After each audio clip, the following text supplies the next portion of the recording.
జై సీతారాం.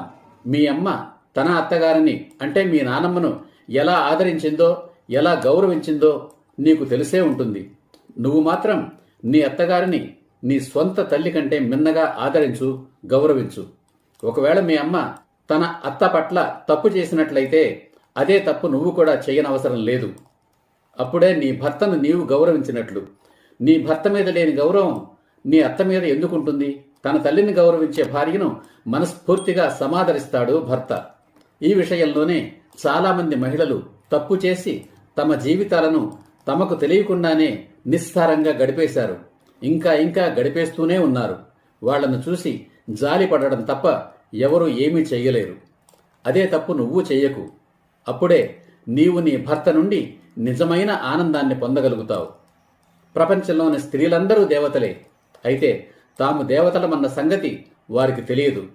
అందుకే వారు తెలిసి తెలియని, అర్థం లేని అసూయ ద్వేషాలతో అత్తగారిని, ఆడపడుచులను దూరం పెడతారు. అలా కాకుండా తాము దేవతలమని ఎరిగి దేవతల్లా ఆలోచించి మంచి మార్గంలో నడుచుకోవాలి. మీ అమ్మ ఒక దేవత, అలాగే మీ అత్త కూడా ఒక దేవతే. ఆమెను గౌరవించు, పూజించు. నీ అత్తగారి ఆశీస్సులే నీకు శ్రీరామ రక్ష. నీ భర్త నీకు ఒక దైవం. భర్తను భక్తితో గౌరవించడం హిందూ సాంప్రదాయం. భర్త గొప్ప, భార్య గొప్ప అనే భావన మనసులోకి రానివ్వద్దు. నీవు అతనిని గౌరవిస్తేనే అతడు నీ ముందు పురుషుడవుతాడు. హీనంగా చూస్తే నపుంసకుడవుతాడు. మళ్ళీ చెబుతున్నాను, నీవు నీ భర్తను గౌరవిస్తే అతడు నీ ముందు పురుషుడవుతాడు. హీనంగా చూస్తే నపుంసకుడవుతాడు. నీ భర్త ఒక పురుషుడు కావాలో, నపుంసకుడు కావాలో నిర్ణయించుకోవాల్సింది నువ్వే. వైవాహిక జీవితం ఒక అద్భుతం. ఆ అద్భుతాన్ని జీవితాంతం ఆస్వాదించు, ఆనందించు. పురుషుడికి భార్య, తల్లి ఇద్దరూ రెండు కళ్ళు. ఇద్దరూ కలిసిమెలిసి తల్లి కూతుళ్లలా ఉంటే అదే నీకు, నీ భర్తకు ఆనందం, ఆరోగ్యం. ఆ ఇల్లే ఒక స్వర్గం.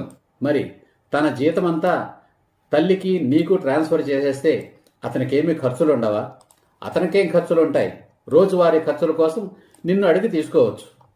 అతని పేరుతో ఆస్తి కూడా ఏమీ ఉండవలసిన అవసరమే లేదు.